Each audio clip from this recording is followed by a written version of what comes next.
Yes, good morning students.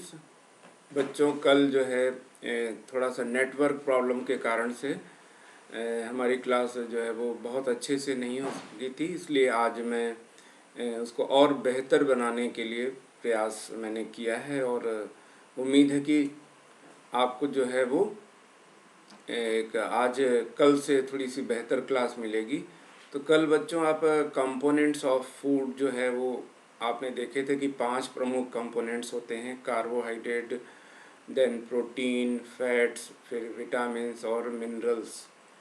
तो उसमें आप उनका भोजन में परीक्षण कैसे करेंगे, how will you test them कि whether they are present in your food और नॉट, उसके लिए आपकी बुक में जो है वो कुछ एक्टिविटीज़ दी गई हैं जिनके माध्यम से आप बड़ी आसानी के साथ जो है वो कुछ खाद्य पदार्थ जैसे कि स्टार्च कार्बोहाइड्रेट का एक रूप होता है, उसके बाद प्रोटीन और फिर फैट का परीक्षण बहुत आसानी से कर सकते हैं। तो इसके लिए जो है वो पहले ये 3 आपको केमिकल्स की ज़रूरत पड़ेगी जिनका यूज़ आप जो है वो कार्बोहाइड्रेट या प्रोटीन अथवा फैट के लिए करेंगे। तो एक डाइल्यूट सॉल्यूशन ऑफ आयोडीन है, देखिए कैसे बनाया जाएगा। इसके लिए यहाँ पर बताया गया है कि डाइल्यूट का मतलब होता है पानी में मिलाकर। तो टिंचर आयोडीन एक दवाई आती जो चोट लगने पर इस्तेमाल की जाती है, लोशन होता है।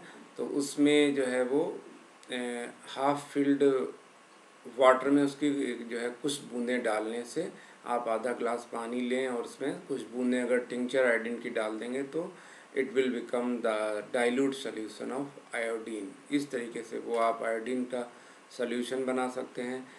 फिर कॉपर सल्फेट बाज़ार में आता है, इसकी 2 ग्राम मात्रा अगर 100 मिलीलीटर पानी में, मतलब छोटा सा भरा हुआ ग्लास अगर अब आप लेंगे और उसमें 2 ग्राम कॉपर सल्फेट की डालेंगे तो उसका भी विलयन तैयार हो जाएगा। और ऐसी कास्टिक सोडा जो आपके घरों में भी होता है, 10 ग्राम कास्टिक सोडा को पानी में 100 ml पानी में मिलाएंगे तो वो उसका सलूशन तैयार हो जाएगा। तो ये 3 केमिकल्स इस तरीके से आप तैयार कर सकते हैं अपनी एक्टिविटीज़ को करने के लिए। तो सबसे पहले स्टार्च की एक्टिविटी बताई गई है। स्टार्च को हिंदी मीडियम वाले बच्चों के लिए मैंने देखिए यहाँ पर ये पॉपअप बॉक्स डाला हुआ है, बुक में ही आपको इस वीडियो में मिल जाएगा। तो यहाँ पर इंग्लिश में टेस्ट फॉर स्टार्च लिखा हुआ है और उसके लिए हिंदी में मैंने लिखा हुआ है मंड का परीक्षण। स्टार्च को हिंदी में मंड कहते हैं।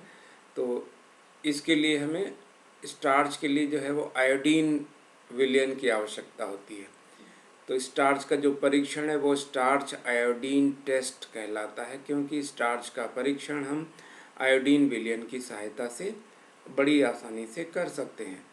तो आयोडीन विलयन की 2-3 बूंदें खाद्य पदार्थ पर डालने पर यदि नीला काला रंग प्राप्त होता है तो ये बताता है कि भोजन में मंड अर्थात स्टार्च उपस्थित है।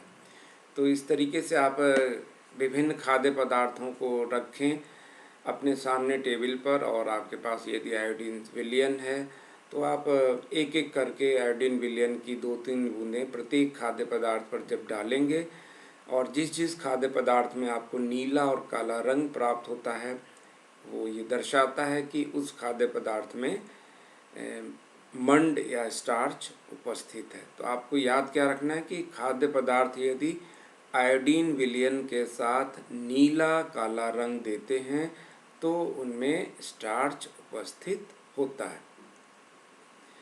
फिर इसके बाद आगे बढ़ते हैं।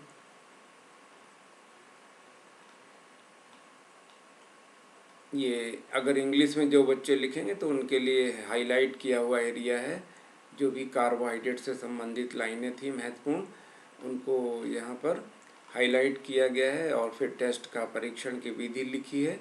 इंग्लिश वालों के लिए तो बुक से आसानी से मिल जाता है, लेकिन हिंदी मीडियम के बच्चे जो हैं उनके लिए मैंने पॉप बॉक्स का यूज़ किया है। अब आइए दूसरा जो महत्वपूर्ण कंपोनेंट है वो है प्रोटीन। प्रोटीन का परीक्षण कैसे करेंगे? तो ये भी आप देखेंगे पॉप बॉक्स में लिखा हुआ है। इसके लिए जो विलयन चाहिए वो 2 केमिकल्स की ज़रूरत पड़ती है। एक कॉपर सल्फेट विलयन की 10 बूंदें और दूसरा जो है वो कास्टिक सोडा की। तो आप देखेंगे कि खाद्य पदार्थ के साथ 2 बूंद कॉपर सल्फेट और 10 बूंद कास्टिक सोडा की मिलाने पर यदि बैंगनी रंग आता है, आपने कोई भी खाद्य पदार्थ लिया और उसके ऊपर सपोज आपने अरहर की दाल ली, तो उसको पहले चूर्ण बनाना है, उसको पीस लेना है दाल को, फिर उसे पानी में, थोड़े से पानी में उसे घोल लेना है। और अब उस घोल में आप 2 बूंद कॉपर सल्फेट विलयन की और 10 बूंद कॉस्टिक सोडा की यदि मिलाएंगे और उसके बाद अगर बैंगनी रंग उस विलयन का हो जाता है, तो ये दर्शाता है कि भोजन में या उस खाद्य पदार्थ में प्रोटीन उपस्थित है, protein is present in that food item. तो आयोडीन, स्टार्च आयोडीन टेस्ट में आपने देखा कि नीला काला रंग प्राप्त होता है आयोडीन के साथ, जबकि प्रोटीन में आपने पाया कि प्रोटीन का टेस्ट करते समय जो है कास्टिक सोडा और कॉपर सल्फेट मिलाने पर जो है वो बैंगनी रंग आता है। तो ये प्रोटीन का भी परीक्षण इस प्रकार से, आप इतना ही आपको लिखना भी होगा। परीक्षा में कभी कभी प्रश्न आ जाता है कि आप किसी खाद्य पदार्थ में कार्बोहाइड्रेट या स्टार्च का परीक्षण कैसे करेंगे, किसी खाद्य पदार्थ में आप प्रोटीन का परीक्षण कैसे करेंगे। तो आपको इतना ही सारांश लिखना है जो मैंने यहाँ पर पॉप बॉक्स में आपके लिए लिखा हुआ है कि आपको बताना है कि खाद्य पदार्थ को लेकर के उसका चूर्ण बनाएंगे और उसमें 2 बूंद कॉपर सल्फेट तथा 10 बूंद कास्टिक सोडा की मिलाने पर यदि बैंगनी रंग प्राप्त होता है, तो ये दर्शाता है कि भोजन में प्रोटीन उपस्थित है। तीसरा जो घटक है, ये देखिए कास्टिक सोडा और कॉपर सल्फेट को दिखाया गया कैसे एक्टिविटी कर सकते हैं। तो आप यहाँ से भी सीख सकते हैं इस चीज़ को। और अब तीसरे घटक की ओर बढ़ते हैं और वो है टेस्ट फॉर फैट्स, वसा के लिए परीक्षण। फैट्स का मतलब वसा होता है। जो हिंदी मीडियम के बच्चे हैं, आपके पास हिंदी मीडियम की बुक होगी, आप इन पेजेस को जब खोलें, अभी भी आप जब क्लास करें हमारी, तो आपके पास बुक भी होनी चाहिए। कभी कभी आपको देखना पड़ता है कि अभी जो सर स्क्रीन पर पढ़ा रहे हैं वो हमारी बुक में कहाँ पर है। तो आप जब बुक से कॉन्सेप्ट आपको क्लियर होंगे, बुक से आपको टॉपिक क्लियर्स हो जाते हैं, तो काफ़ी कुछ सब्जेक्ट मैटर आपके मन मस्तिष्क में, दिमाग में आपके पहुंच जाता है। तो ये मेरा आपको सुझाव है कि आप अपनी एनसीईआरटी बुक से कनेक्टिविटी जितनी भी बेहतर रखेंगे, उतना ही आपको सब्जेक्ट मटेरियल अच्छी तरीके से समझ में आएगा। और जब आप बुक खोल करके बैठेंगे तो आपको इस वीडियो की बातें भी आपको उस समय याद आती कि सर इस तरीके से यहाँ पर ये बात हमको बताए थे। तो you should connect this video with your text book. आप टेक्स्ट बुक से रिलेशन जब बना करके चलेंगे, और हिंदी मीडियम के बच्चे की सुविधा के लिए उनके रिक्वेस्ट के आधार पर मैंने ये जो है वो एडिशन किया है कि इसी बुक में जगह जगह पर आपके लिए आवश्यक जो चीज़ें आपको नोट्स में लिखनी होती हैं, अपनी कॉपी में लिखनी होती हैं, उन चीज़ों को मैंने थोड़ा हिंदी में भी डालने का प्रयास किया है। और काफ़ी कुछ मैं हिंदी में बोल के भी बता रहा हूँ आपकी सुविधा के लिए ही, ताकि किसी भी बच्चे को इस वजह से प्रॉब्लम ना हो कि वो इंग्लिश मीडियम का था या हिंदी मीडियम का था। तो जो इंग्लिश मीडियम के हैं उनके लिए कंटेंट भी आपकी बुक में है जो कि हाईलाइटेड है, वहाँ से आप सहायता लेंगे नोट्स बनाते समय। और हिंदी मीडियम के बच्चों के लिए वहीं पर पॉप बॉक्स बना करके मैंने उसको हिंदी में भी इंसर्ट किया है। तो तीसरा जो खाद्य पदार्थ आपका है वो है वसा का परीक्षण, टेस्ट फॉर फैट्स। तो इसके लिए कोई केमिकल की ज़रूरत नहीं होती है। इसके लिए आपको खाद्य पदार्थ को एक साफ कागज़ पर लेकर के उसको सावधानी के साथ थोड़ा सा पीसना है, उसको क्रश करना है। और ये ध्यान रखना है कि क्रश करते समय पेपर नहीं फटना चाहिए।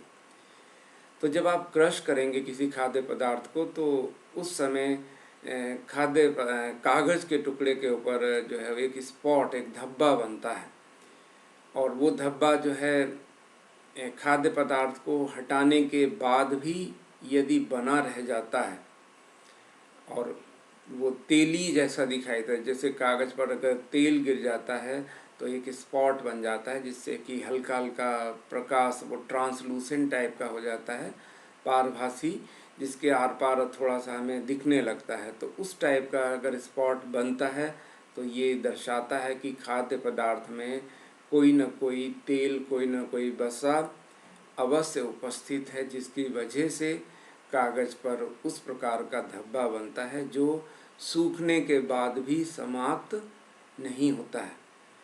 मैं यहाँ पर आपको बताना चाहूँगा कि धब्बा पानी से भी बन सकता है। किसी खाद्य पदार्थ में ज़रूरी नहीं कि उसमें वसा या तेल उपस्थित हो, उसमें पानी भी हो सकता है, लेकिन जो पानी से बना हुआ धब्बा होता है वो सूखने के बाद कुछ देर के बाद समाप्त हो जाता है। और यदि वो वसा का धब्बा है, मतलब तेल का धब्बा है, तो वो सूखने के बाद भी कागज़ पर बना रहता है। तो इस तरीके से कागज़ के ऊपर विभिन्न खाद्य पदार्थों को थोड़ा सा पीस करके और उसके बाद उसको हटाने के बाद यदि उस पर कोई स्पॉट रहता है, ऑयली पैच दिखाई देता है, जो कि यहाँ पर आपके लिखा हुआ है, तो वो दर्शाता है कि उस खाद्य पदार्थ में फैट या वसा उपस्थित है। तो इस प्रकार से बच्चों आप ये 3 खाद्य पदार्थों का परीक्षण स्वयं भी करके देख सकते हैं। इसके अलावा जो है वो खाद्य पदार्थ में विटामिन्स, मिनरल्स भी उपस्थित होते हैं थोड़ी मात्रा में, जिनकी हमारे शरीर को आवश्यकता होती है। अब आज के टॉपिक, ये कल का टॉपिक था, क्योंकि कल आप इसको बेहतर तरीके से नेटवर्क की वीकनेस के कारण से स्कूल में मैं क्लास कंडक्ट कर रहा था, और वहाँ पर हमारे विद्यालय में नेटवर्क की अभी कोई उचित व्यवस्था नहीं है, और हम लोगों के मोबाइल का कनेक्शन भी वहाँ जाने पर वीक हो जाता है। तो जिस वजह से कल क्लास बहुत स्मूथली नहीं हो सकी थी। कुछ चीज़ें आपको शायद बहुत अच्छे से सुनाई न दी हों या इमेजेस सही से नहीं दिखाई दी होंगी, तो उसको मैंने दोबारा से रिपीट किया। और अब हम देखेंगे कि ये जो पांचों कंपोनेंट्स हैं, carbohydrate, protein, fat, vitamins, minerals and roughage, ये किन किन खाद्य पदार्थों में उपस्थित होते हैं और ये हमारे शरीर के लिए क्या करते हैं। तो जो हमारा आज का टॉपिक है उसे मैं हाईलाइट करना चाहूँगा।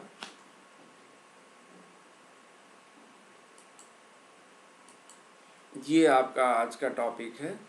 आप अपनी बुक में डेट भी डाल दिया करिए पेंसिल से, जहाँ पर आप टॉपिक स्टार्ट करते हैं। तो आज के टॉपिक हमारा 2.2 है, what do various nutrients do for our body. विभिन्न पोषक तत्व हमारे शरीर के लिए क्या करते हैं। तो एक एक करके आप इन पांचों कंपोनेंट्स को, जो महत्वपूर्ण कंपोनेंट या घटक हैं, यहाँ पर देखेंगे। चित्र में भी काफ़ी कुछ दिखाया गया है। सोर्सेस आप पढ़ेंगे कि किन किन खाद्य पदार्थों में ये घटक उपस्थित होते हैं और मुख्य रूप से ये हमारे शरीर के लिए क्या करते हैं। तो सबसे पहले जो है वो कार्बोहाइड्रेट की बारी आती है। आपको मैं बता दूं कि सबसे ज़्यादा हमारे भोजन में जो घटक या जिस खाद्य पदार्थ का हम सबसे ज़्यादा उपयोग करते हैं वो कार्बोहाइड्रेट युक्त ही होता है। आप अपनी थाली पर अगर ध्यान दें तो आपकी जो थाली होती है उसमें सबसे ज़्यादा जो मात्रा होती है वो रोटी और चावल की होती है। इसके अलावा आलू भी होता है किसी न किसी सब्जी में। तो ये चीज़ें जो है, ये घटक जो कार्बोहाइड्रेट घटक है, ये जो है मुख्य रूप से हमारे शरीर को एनर्जी प्रोवाइड करता है, ऊर्जा देने वाला होता है। आपकी जो हेडिंग थी कि न्यूट्रिएंट्स हमारे शरीर के लिए क्या करते हैं, तो आप लिखेंगे सबसे पहले कार्बोहाइड्रेट और उसके आगे आप डैश लगा करके उसका कार्य लिखेंगे। तो कार्य में आएगा कि कार्बोहाइड्रेट हमारे शरीर को ऊर्जा प्रदान करता है, और ऊर्जा की आवश्यकता हम विभिन्न कार्यों को करने के लिए ऊर्जा की हमें आवश्यकता होती है, और हम उसी का उपयोग करके अपने बहुत सारे कार्य करते हैं। तो जब हम अच्छी तरीके से खाना खाते हैं तो हमारे शरीर में ऊर्जा का एहसास हमें होता है। We feel that we are energetic now, और फिर हम कार्य करने के लिए तैयार हो जाते हैं। लेकिन किसी दिन आप देखिए कि जब आप व्रत रखते हैं या बीमार होने की वजह से भोजन नहीं लेते हैं तो आप फील करते होंगे कि आपकी बॉडी पहले की तुलना में काफ़ी ज़्यादा वीक या कमज़ोर आपको महसूस होती है। तो carbohydrate are must for our body, हमें इनकी रोज़ आवश्यकता होती है। इसलिए हम 3 टाइम मील्स लेते हैं, ब्रेकफास्ट, लंच और डिनर, और इन तीनों टाइम में हम किसी न किसी रूप में कार्बोहाइड्रेट से बनी हुई कोई न कोई डिश, कोई न कोई व्यंजन अवश्य लेते हैं। कार्बोहाइड्रेट के अलावा फैट भी हमें एनर्जी देते हैं। 2 घटक हमें एनर्जी देने का काम करते हैं, एक कार्बोहाइड्रेट और दूसरा फैट या वसा भी हमें एनर्जी देते हैं। लेकिन दोनों की एनर्जी में अंतर है। कार्बोहाइड्रेट की एनर्जी जो है वो त्वरित ऊर्जा होती है, वो जिस दिन हमने खाया है उसी दिन समाप्त हो जाती है। अगले दिन हमें फिर कार्बोहाइड्रेट लेने की ज़रूरत होती है। लेकिन वसा की बहुत थोड़ी सी मात्रा हमें काफ़ी अधिक ऊर्जा देती है।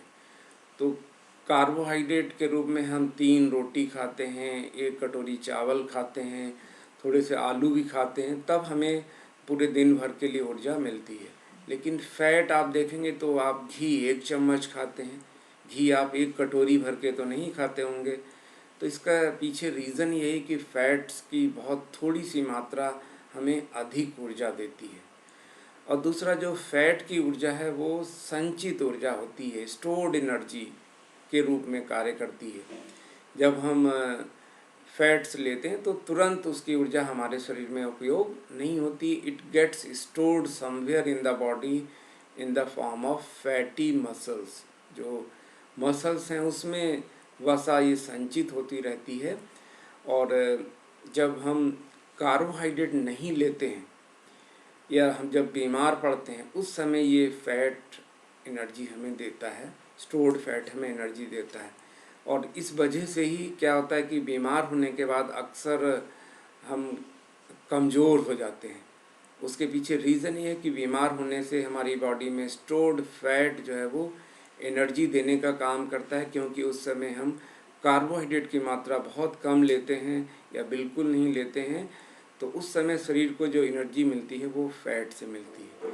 तो ये दोनों घटक इस तरीके से अब आपको समझ में आ गया होगा कि कार्बोहाइड्रेट और फैट हमें ऊर्जा देते हैं, लेकिन दोनों हमें अलग अलग प्रकार से अलग अलग समय पर ऊर्जा देते हैं। तो we can say that carbohydrate and fats are energy giving food items. अब तो यहाँ पर देखिए लिखा हुआ है इनके लिए, फैट्स एंड कार्बोहाइड्रेट्स आर, इसको भी मैं हाईलाइट करता हूँ। हिंदी मीडियम के बच्चे लिख देंगे वसा, और कार्बोहाइड्रेट को कार्बोहाइड्रेट ही लिखते हैं। ये ऊर्जा एनर्जी गिविंग फूड्स कहलाते हैं, इन्हें हम ऊर्जा देने वाले खाद्य पदार्थ भी कहते हैं। तो अब जो है फिर है proteins are needed for growth and repair. दूसरा जो घटक है वो है प्रोटीन। तो प्रोटीन की हमें क्यों ज़रूरत होती है, अगला क्वेश्चन ये बनता है यहाँ से। तो आपने कार्बोहाइड्रेट और वसा को देखा कि वो जो हैं हमें ऊर्जा देते हैं। अब प्रोटीन है वो ग्रोथ और रिपेयर के काम आती है। हम भोजन खाने से हमारे शरीर में वृद्धि और विकास भी होता है, तथा जो हमारे शरीर में टूट फूट होती है, हमारे चोट लगती है, हमारे घाव होते हैं, तो वो कुछ दिनों के बाद स्वतः ही भर जाते हैं अगर हम हेल्दी फूड लेते हैं, अगर हमारे भोजन में प्रोटीन पर्याप्त मात्रा में उपस्थित होती है। तो प्रोटीन बच्चों क्या हो गया, ये जो है वो ग्रोथ और रिपेयर, वृद्धि, विकास और टूट फूट का निर्माण प्रोटीन के माध्यम से हमारे शरीर में होता है। तो आगे इसको हाईलाइट, फूड्स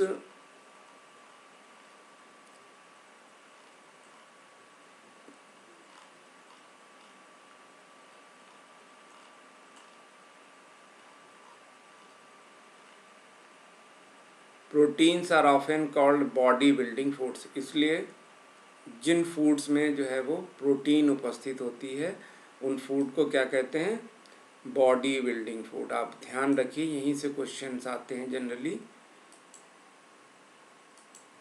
यहाँ पर मैं पॉपअप बॉक्स डाल के हिंदी मीडियम के बच्चों के लिए लिख देता हूँ, क्योंकि आपको फिर दिक्कत हो सकती है। तो बॉडी बिल्डिंग फूड इसको कहते हैं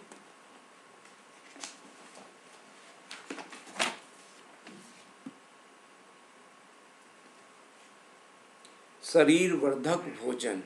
आपकी हिंदी बुक जो होगी उसमें लिखा होगा कि शरीर वर्धक, बॉडी बिल्डिंग फूड को शरीर वर्धक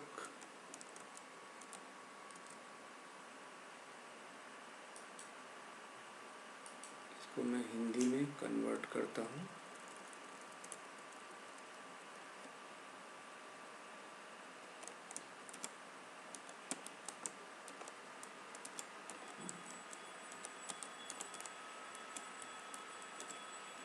शरीर वर्धक भोजन, तो ये आपके पॉपअप बॉक्स में आ गया है कि प्रोटीन जो है वो शरीर वर्धक भोजन है, कार्बोहाइड्रेट जो है वो एनर्जी गिविंग फूड था, ऊर्जा प्रदान करने वाला भोजन।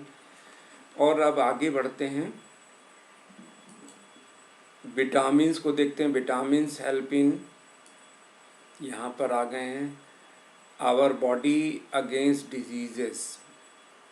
विटामिन्स का काम क्या है कि ये हमारे शरीर को बीमारियों से बचाने का काम करती हैं। They protect our body against diseases. तरह तरह के रोग हमारे शरीर में होते हैं, तो यदि हम विटामिन युक्त भोजन लेते हैं तो इस प्रकार के रोग होने की संभावनाएं बहुत कम हो जाती हैं।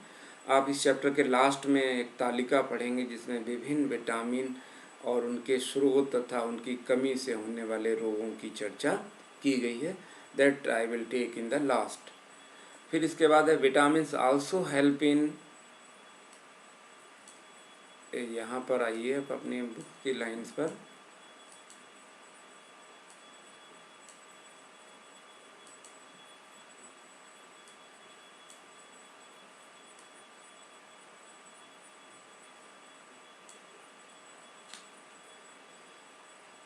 अब मैंने जो एरिया हाईलाइट किया आपके लिए उसमें विटामिन्स का और ज़्यादा उपयोग किया है। Vitamins also help in keeping our eyes, bones, teeth and gums healthy.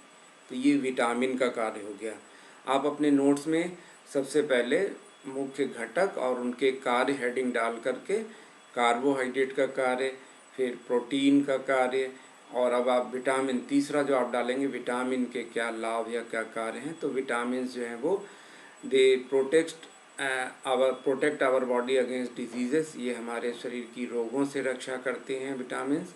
और इसके अलावा ये हमारे आँख, हमारी हड्डियों को, दांत को और गम्स होते हैं मसूड़े, उन सबको हेल्दी रखता है, स्वस्थ रखने में मदद करते हैं। फिर विटामिन्स के विषय में बताया गया है यहाँ पर कि आर ऑफ डिफरेंट काइंड्स, कई प्रकार के विटामिन्स होते हैं। सम of these vitamins R A, जो प्रमुख विटामिन है वो आपको बताई गई हैं कि vitamin A, vitamin C, B भी होती है, विटामिन सी, डी, ई और के। ये जो है वो इस प्रकार से 6 प्रकार की विटामिन होती हैं, A, B, C, D, E and K. और आगे चल के आप अभी प्रत्येक प्रकार के विटामिन और उसके सोर्स, मतलब उसके स्रोत क्या हैं, वो किस खाद्य पदार्थ में उपस्थित होते हैं और उससे हमें क्या किस बीमारी से वो हमारी सुरक्षा करते हैं। विटामिन ए, अब आप आइए एक विटामिन को करके देखेंगे। विटामिन ए, अब आप हेडिंग डालेंगे विभिन्न प्रकार के विटामिन और उसके कार्य। तो vitamin A keeps our skin and eyes healthy. Vitamin A हमारी स्किन और त्वचा के लिए आवश्यक होती है। तो अगर हमारे भोजन में विटामिन ए जो है वो सफिशिएंट क्वांटिटी में है तो हमारी त्वचा, हमारी स्किन और हमारी जो आईज़ हैं वो हेल्दी रहती हैं, हमारी आई साइट ठीक रहती है। तो आँखों को स्वस्थ रखने के लिए इसका मतलब विटामिन ए की आवश्यकता होती है। फिर दूसरा है vitamin C helps body to fight against many diseases. Vitamin C जो है वो हमारे शरीर में प्रतिरोधी क्षमता विकसित करती है। इससे जो है हमारी बॉडी की इम्यूनिटी, अभी आप कोरोना के काल में इस पर खूब चर्चा सुने होंगे और आपको व्हाट्सएप पे और टीवी पर तरह तरह के मैसेजेस मिले होंगे कि बेटा कोरोना काल में आपको क्या खाना है। तो उसमें आपने देखा होगा कि उसमें बताया गया था कि हमें विटामिन सी, नींबू और इससे खट्टे फल जो भी हैं उनका सेवन अगर करेंगे तो हमारे शरीर में कोरोना होने की संभावना कम हो जाएगी। तो वो कोरोना कैसे कम हो जाता है विटामिन सी लेने से? तो वो ये है कि ये फाइट अगेंस्ट, विटामिन सी का काम है कि ये जब हमारी बॉडी में होती है तो हमारी बॉडी के अंदर इम्यूनिटी पावर आ जाती है, प्रतिरोधी क्षमता आ जाती है, जिसके माध्यम से हमारा शरीर जो है वो रोगाणुओं से लड़ सकता है। इसी प्रकार से vitamin D helps our body to use calcium for bones and teeth. Vitamin D जो है वो हमारे शरीर में बोन्स और दांतों को मजबूत करता है, क्योंकि ये कैल्शियम को एब्जॉर्ब करने में हेल्प करता है। हम जो कैल्शियम लेते हैं खाद्य पदार्थों से, दूध आदि से, तो वो हमारी बॉडी तभी एब्जॉर्ब करती जब हमारे शरीर में विटामिन डी होता है। तो विटामिन डी इस तरीके से बोन्स और टीथ को मजबूत बनाता है। और फूड जो कि रिच होते हैं विटामिन में वो नीचे दिखाए गए हैं, फिगर 2.6 से 2.9 में उन्हें दर्शाया गया है। तो पीछे जो है थोड़ा सा अब मैं चित्रों पर आना चाहूँगा जो आपको देखने हैं। सबसे पहले अब यहाँ पर सोर्सेस, कार्यों के बाद आप हेडिंग क्या डालेंगे? विभिन्न खाद्य पदार्थ या component of food and their sources. सबसे पहले आप कार्बोहाइड्रेट के सोर्सेस की सूची बनाएंगे। ये चित्र भी आप बनाएंगे, चिपकाना पड़ता है चित्र। साथ ही साथ आप इन खाद्य पदार्थों के नाम जो यहाँ पर लिखे हुए हैं, स्वीट पोटैटो मतलब शक्करकंद हो गया, वीट मतलब गेहूँ हो गया। आपकी हिंदी मीडियम की बुक में भी हिंदी में नाम अवश्य लिखे होंगे, तो आप वहाँ से देख करके इनको नोट कर सकते हैं। तो ये सभी कार्बोहाइड्रेट के सोर्स दिखाए गए हैं। गन्ना, आलू, पपाया, जो आप खरबूजा खाते हैं, ठीक है, मेलन और मैंगो काफ़ी ज़्यादा कार्बोहाइड्रेट होता है। मेज़ मतलब अनाज जितने हैं, मेज़, इसके अलावा बाजरा, राइस, व्हीट। तो अनाज के साथ साथ मीठे फल जितने हैं सभी में कार्बोहाइड्रेट प्रचुर मात्रा में होता है। तो ये आपके सोर्सेस हो गए कार्बोहाइड्रेट के। सेकेंड जो है वो यहाँ पर सोर्सेस 2.4 चित्र में आपको जो है वो फैट के सोर्सेस दिखाए गए हैं। फैट हमें दोनों जगह से मिलता है, प्लांट से भी मिलता है और एनिमल से भी मिलता है। तो ऊपर जो है वो प्लांट सोर्सेस दिखाए गए हैं फैट के, जिसमें ग्राउंड नट है, सनफ्लावर ऑयल है, मस्टर्ड ऑयल है, कोकोनट ऑयल है और बादाम का तेल भी बनता है, सोयाबीन ऑयल हो गया, तिल से भी तेल निकलता है। तो these are the sources of plant, sources of fat. और ऐसी एनिमल से भी हमें फ़ैट मिलता है, जिसमें कि मीट है, फिश है, घी एनिमल से मिलता है, हमें मिल्क से फ़ैट मिलता है, क्रीम में फ़ैट होता है और बटर हम जो लेते हैं उसमें भी फ़ैट होता है। So these are the sources of fat. ये वसा के स्रोत हो गए, ऊपर पादप स्रोत और नीचे जांतव स्रोत, पौधों से मिलने वाली वसा और जंतुओं से मिल। तो इसकी भी आपको सूची बनानी है, आप लिखेंगे एक एक करके कि पौधों से कौन कौन से वसा मिलती है, कौन कौन से पौधों से और कौन कौन से एनिमल प्रोडक्ट से हमें वसा प्राप्त होती है। फिर इसके बाद जो आपका 2.5 चित्र है, ये सोर्सेस ऑफ प्रोटीन्स दिखाए गए हैं। जितने घटक उतने सोर्सेस आपको लिखने। तो इसमें भी दो चित्र हैं। ऊपर जो है ए चित्र में प्लांट सोर्सेस दिखाए गए हैं, कौन कौन से पौधों, जिसमें आप देखेंगे जितनी दालें हैं सभी में प्रोटीन होती, तो वो सारी दालें इसमें दिखाई गई हैं। और एनिमल सोर्सेस में आप देखेंगे कि meat, fish, milk, egg, paneer, इन सब में भी प्रोटीन होती है। तो दोनों तरीके से हमारे शरीर को, दोनों ही प्रकार की चीज़ें खाने से हमारे शरीर को प्रोटीन प्राप्त होती है।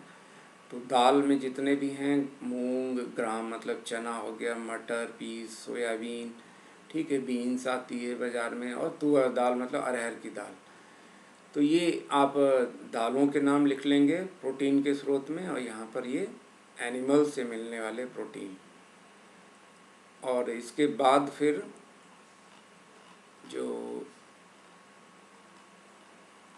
अब यहाँ पर जो है वो विटामिन्स के सोर्सेज दिए गए हैं। आपने जो 5 प्रकार के विटामिन्स पढ़े हैं, सबसे पहले विटामिन ए देखिए, papaya, carrot, mango, milk, fish oil, इनमें पाया जाता है, तो आप इनके नाम लिखेंगे। फिर विटामिन बी के सोर्सेज में आप देखिए कि अनाज, जो आप गेहूँ और चावल खाते हैं, उससे आपको पर्याप्त मात्रा में विटामिन बी मिल जाती है। और इसके अलावा जो नॉन वेजिटेरियन हैं उनके लिए एक और ऑप्शन है, वो है लीवर। जो मीट खाते हैं तो उसमें मीट में लीवर का भी पार्ट मिलता है, तो स्पेशली जिनको विटामिन बी की कमी होती है, डॉक्टर उनको लीवर लेने की सलाह देते हैं, जो कि कुक करके मीट की तरह खाया जाता है।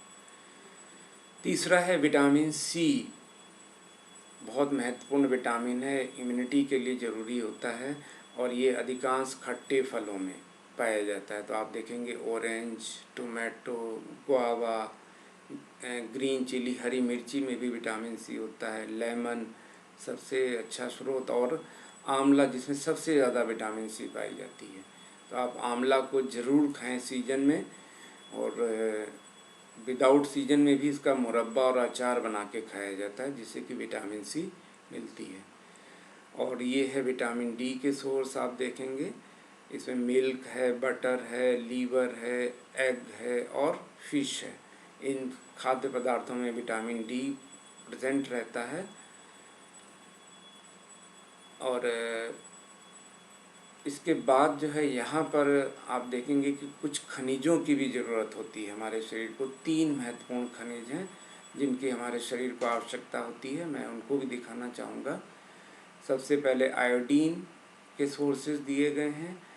आयोडीन जो है वो सी फूड्स में होती है आयोडीन, तो सी फूड्स में मछली आती है, और ये क्रैब, केकड़ा, मांसाहारी लोग इसको खाते हैं। उसके अलावा वेजिटेरियंस के लिए पालक और जिंजर भी अच्छा सोर्स है आयोडीन की हमें। और नमक, थोड़ी सी मात्रा में आयोडीन की हमें आवश्यकता होती है, तो हमें इन सोर्सेज से आयोडीन हमें मिल जाती है। अगर हम आयोडाइज्ड नमक लेते हैं तो भी हमारे आयोडीन की पूर्ति होती रहती है। दूसरा सोर्स है फास्फोरस की, थोड़ी सी मात्रा में हमें आवश्यकता होती है, और ये हमें मिल्क, केला, हरी मिर्च और ये कुछ अनाजों से फास्फोरस हमें मिल जाता है। इसके अलावा ये आयरन की भी आवश्यकता होती है। आयरन जो है वो रक्त बढ़ाने में मदद करता है, तो ये जो है वो हरी सब्जियों में ज़्यादा मात्रा में पाया जाता है, तो हमें हरी सब्जियां इसलिए ज़रूर खानी चाहिए। इसके अलावा फल जैसे अमरूद और अदरक, सेब, इन सब में आयरन काफ़ी ज़्यादा मात्रा में होता है, तो इनको अगर हम भोजन में लेते हैं तो हमारी आयरन की पूर्ति हो जाती है। इसके अलावा जो है वो कैल्शियम की भी ज़रूरत होती है, जो कि मिल्क और अंडे में उपस्थित होता है। तो आज हम लोगों ने अपने जो महत्वपूर्ण घटक थे भोजन के, कार्बोहाइड्रेट, प्रोटीन, देन फैट्स, उसके बाद विटामिन्स, विभिन्न प्रकार के विटामिन्स, और अंत में आपने अभी 4 महत्वपूर्ण मिनरल्स, खनिज के विषय में जाना, इनके स्रोतों के विषय में जाना, और ये हमारे शरीर के लिए क्या कार्य करते हैं वो भी आपने जाना। सो नाउ आपको अब इनके महत्व और इनके कार्य की जानकारी अच्छी तरीके से मिल गई होगी, और अब आप पहले से बेहतर तरीके से इन विभिन्न खाद्य पदार्थों के उपयोग, इनके महत्व, इनके स्रोतों की जानकारी आपको मिल गई होगी। तो अब आप अपने भोजन के विषय में और ज़्यादा जो है वो आपके पास जानकारी आ गई है। तो अब जब आपको ये पता चल गया है कि हमारे विभिन्न खाद्य पदार्थ हमारे लिए क्यों ज़रूरी हैं, और हम क्या चीज़ें खा सकते हैं, क्या चीज़ें हमें अपने भोजन में शामिल करनी चाहिए, तो उस आधार पर आप अपने भोजन को जो है वो पहले से ज़्यादा जो है अच्छा बना सकते हैं। आप केवल स्वाद के आधार पर भोजन को ना लें, आप अपने शरीर की ज़रूरत के आधार पर भोजन को डिसाइड कर सकते हैं। तो this is all about the today's topic, and tomorrow I will continue the remaining topic जो कि बैलेंस डाइट है, जो बिल्कुल यहीं से कनेक्टेड है। उससे मैं आपको जोड़ूंगा। और दो और कंटेंट अभी भोजन के इम्पॉर्टेंट बचे हैं, एक है डाइटरी फाइबर और दूसरा वाटर, आहारी रेशा और जल की भी हमें ज़रूरत होती है। तो आज की क्लास के लिए मैंने जो कंटेंट आपके लिए डिसाइड किया था वो सोर्सेस और फंक्शंस ऑफ फूड आइटम्स था। अब कल आप डाइटरी फाइबर, वाटर और बैलेंस डाइट के विषय में पढ़ेंगे। सो विद दिस आज का हमारा जो क्लास है वो यहीं पर समाप्त होता है, और हम लोग कल फिर ठीक जो है वो अपने टाइम पर अर्थात 9 बजे फिर एक ऑनलाइन क्लास के साथ मिलेंगे। So I wish a happy day to all of you. Thank you for watching this online class.